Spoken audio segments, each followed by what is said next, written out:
ಈಗಾಗಲೇ ನಮ್ಮ ಈ ಕಾರ್ಯಕ್ರಮಕ್ಕೆ ಉದ್ಘಾಟನೆಯನ್ನು ಮಾಡಿದಂತಹ ಕಾಜೂರು ತಂಗಲ್ನವರಿಗೆ ದುವಾದೊಂದಿಗೆ ಉದ್ಘಾಟನೆಯನ್ನು ಮಾಡಿದಂತಹ ಕಾಜೂರು ತಂಗಲ್ನವರಿಗೆ ಗೌಸಿಯಾ ಜಾಮಿಯಾ ಮಸ್ಜಿದ್ನ ಪರವಾಗಿ ಜಮಾತ್ನ ಪರವಾಗಿ ಇರದಂತಹ ತಮ್ಮೆಲ್ಲರ ಪರವಾಗಿ ಹೃತ್ಪೂರ್ವಕ ಧನ್ಯವಾದಗಳನ್ನು ಸಲ್ಲಿಸ್ತಾ ಇದೆ. ಇದೀಗ ಆಗಮಿಸಿದಂತಹ ಎಲ್ಲ ಗಣ್ಯರಿಗೆ, ಧಾರ್ಮಿಕ ಗುರುಗಳಿಗೆ ಸೇರಿರ್ತಕ್ಕಂತಹ ತಮಗೆಲ್ಲರಿಗೂ ಸ್ವಾಗತವನ್ನು ನೀಡಲಿಕ್ಕಿದ್ದಾರೆ ನಮ್ಮ ಗೌಸಿಯಾ ಜಾಮಿಯಾ ಮಸ್ಜಿದ್ನ ಅಧ್ಯಕ್ಷರಾಗಿರ್ತಕ್ಕಂತಹ ಜನಾಬ್ ಮೊಹಮ್ಮದ್ ರಫಿ ಇವರು.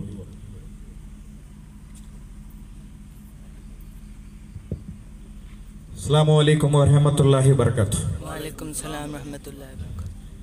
Ghousia Jamia Masjid, registered court road, Belthangady. ಕಳೆದ ಸುಮಾರು 1 ತಿಂಗಳಿಂದ ಈ ಕಾರ್ಯಕ್ರಮದ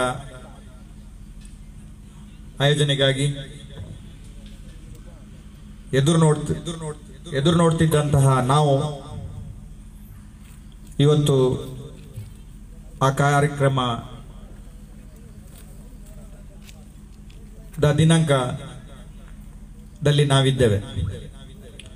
ಗೌಸಿಯಾ ಜಾಮಿಯಾ ಮಸ್ಜಿದ್ ಪ್ರತಿ ತಿಂಗಳು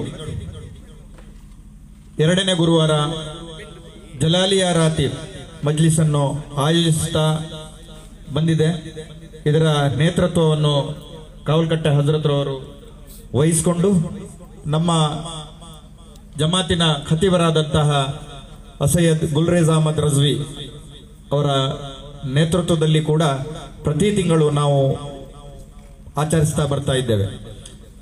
ಅದೇ ರೀತಿ ಪ್ರತಿ ವರ್ಷ ನಾವು ವರ್ಷಂಪ್ರತಿ ವಾರ್ಷಿಕವನ್ನು ಆಚರಿಸುತ್ತಾ ಇದ್ದೆವು. ಆದರೆ ಕೊರೋನಾದ ನಂತರ ಕಾರಣಾಂತರಗಳಿಂದ ನಮಗೆ ಇಷ್ಟೊಂದು ದೊಡ್ಡ ಪ್ರಮಾಣದಲ್ಲಿ ಆಚರಿಸಲಿಕ್ಕೆ ಆಗಲಿಲ್ಲ. ಇವತ್ತು ಆಕ್ಚುಲಿ ನಾವು 1 ದಿವಸ ಆಚರಿಸುವಂಥದ್ದು, ನಾವು ಕಾರಣಾಂತರಗಳಿಂದ 2 ದಿವಸವನ್ನು ಇಟ್ಕೊಂಡು ದೊಡ್ಡ ಬೃಹತ್ ಆದ ಒಂದು ಜಲಾಲಿಯಾ ಮಜ್ಲಿಸ್ ಗ್ರ್ಯಾಂಡ್ ಪ್ರೋಗ್ರಾಮ್ ಅನ್ನು ನಾವು ನಾಳೆ ದಿವಸ 12ನೇ ತಾರೀಕಿಗೆ ಇಟ್ಟುಕೊಂಡಿದ್ದೇವೆ. ಅದರಲ್ಲಿ ಬಹಳಷ್ಟು ಜನ ಭಾಗವಹಿಸುವಂತಹ ನಿರೀಕ್ಷೆ ಇದೆ.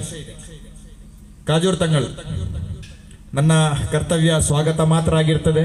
ಕಾಜೂರು ತಂಗಳ್ ಬಹಳ ಅರ್ಜೆಂಟ್ ಅಲ್ಲಿ ಇದ್ದಾರೆ, ಹೋಗ್ಬೇಕು. ಅವರು ನೀವು ನೋಟಿಸ್ ಅಲ್ಲಿ ನೋಡಿರಬಹುದು, ದೊಡ್ಡ ಫ್ಲೆಕ್ಸ್ ಕೂಡ ಇದೆ ಹಿಂದೆ.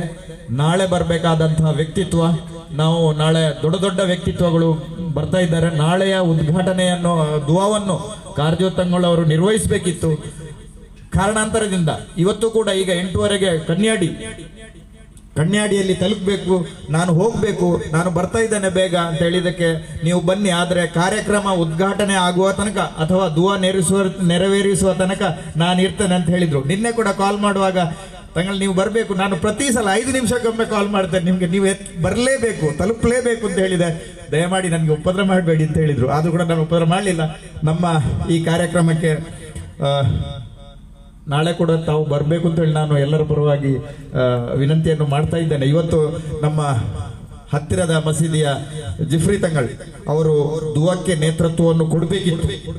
ಕಾರಣಾಂತರದಿಂದ ನಾನು ಕಾಲ್ ಮಾಡುವಾಗ ಹೇಳಿದ್ರು, ನನ್ನ ತಂದೆಗೆ ಸ್ವಲ್ಪ ಸೌಖ್ಯ ಇಲ್ಲದ ಕಾರಣ ನಾನು ಅವರನ್ನು ಕರ್ಕೊಂಡು ಹೋಗ್ತಾ ಇದ್ದೇನೆ, ನಾಳೆಯ ಕಾರ್ಯಕ್ರಮಕ್ಕೆ ನಾನು ಬಂದ್ರೆ ಆಗ್ಬಹುದಾ ಅಂತ ಕೇಳಿದ್ರು. ನಾನು ಹೇಳಿದೆ ಬರ್ಕತೆಗಾಗಿ ನೀವು ಬರಬೇಕು ಅಂತ ಹೇಳಿ. ನಾನು ಮೊದಲೇ ಹೇಳಬೇಕಿತ್ತು, ಅವರ ತಂದೆಯ ಆರೋಗ್ಯಕ್ಕಾಗಿ ತಾವು ದುವಾ ಮಾಡಬೇಕು ಅಂತ ಹೇಳಿ ಈ ವೇದಿಕೆಯ ಮುಖಾಂತರ ತಿಳಿಸುತ್ತಾ ಈ ಕಾರ್ಯಕ್ರಮಕ್ಕೆ ಆಗಮಿಸಿ ನಮ್ಮನ್ನು ಆಶೀರ್ವದಿಸಿ ಈ ಕಾರ್ಯಕ್ರಮಕ್ಕೆ ದುವಕ್ಕೆ ನೇತೃತ್ವ ಕೊಟ್ಟಂತಹ ನಿಮ್ಮೆಲ್ಲರ ಆಧ್ಯಾತ್ಮಿಕ ನಾಯಕರಾದಂತಹ ಕಾಜೂರು ತಂಗಳೆಂದೇ ಪ್ರಸಿದ್ಧಿಯಾದಂತಹ ಕಾಜೂರು ತಂಗಳವರಿಗೆ ನನ್ನ ಪರವಾಗಿ, ಗೌಸಿಯಾ ಜಾಮಿಯಾ ಮಸ್ಜಿದ್ನ ಪರವಾಗಿ, ಜಮಾತರ ಪರವಾಗಿ, ಇಲ್ಲಿ ನಡೆದಂತಹ ಸರ್ವರ ಪರವಾಗಿ ಹಾರ್ದಿಕವಾದ ಸ್ವಾಗತವನ್ನು ಬಯಸ್ತಾ ಇದ್ದೇನೆ. ಅದೇ ರೀತಿ ಇವತ್ತಿನ ಮುಖ್ಯವಾದ ಕಾರ್ಯಕ್ರಮ ನಮ್ಮ ಹನ್ಫಿ ಬಾಂಧವರಿಗಾಗಿ ಮಾತ್ರ ಇವತ್ತು ಇಟ್ಟಂತಹ ಕಾರ್ಯಕ್ರಮ. ಅಂದ್ರೆ ಈ ಪ್ರತಿ ಸಲ ನಾವು 2 ದಿನ ಕಾರ್ಯಕ್ರಮ ಮಾಡುವಾಗ ಒಂದು ಹನ್ಫಿ ಮತ್ತು ಒಂದು ಶಾಫಿ ಮೌಲಾನವನ್ನು ಇಡುವಂತಹ ಒಂದು ಒಂದೇ ದಿನದಲ್ಲಿ, ಆದರೆ ಅದು ಸಮಯ ಸಾಕಾಗುವುದಿಲ್ಲ ಅಂತ ಹೇಳಿ ನಾವು ಇವತ್ತು ಏನು ಮಾಡಿದ್ದೇವೆ, ಒಂದು ಸುಪ್ರಸಿದ್ಧ ಅಂತ ಹೇಳ್ಬೋದು, ನಮ್ಮ ಹತ್ತಿರದ ಶಿರೂರಿನವರು ಮುಫ್ತಿ ಜುಲ್ಫಿಕರ್ ಅಲಿ ಸಾಹೇಬರು ನಮ್ಮ ಜೊತೆಗಿದ್ದಾರೆ. ಬಹಳಷ್ಟು ಬೇಗ ಬಂದಿದ್ದಾರೆ, ಅಸರ್ನ ನಮಾಜ್ಗಿಂತ 4:15 ಗಂಟೆಗೆ ಮೊದಲೇ ಬಂದಿದ್ದಾರೆ. ಅವರಿಗೂ ನನ್ನ ಪರವಾಗಿ ನಿಮ್ಮೆಲ್ಲರ ಪರವಾಗಿ ಹಾರ್ದಿಕವಾದ ಸ್ವಾಗತವನ್ನು ಬಯಸುತ್ತಾ ನಮ್ಮ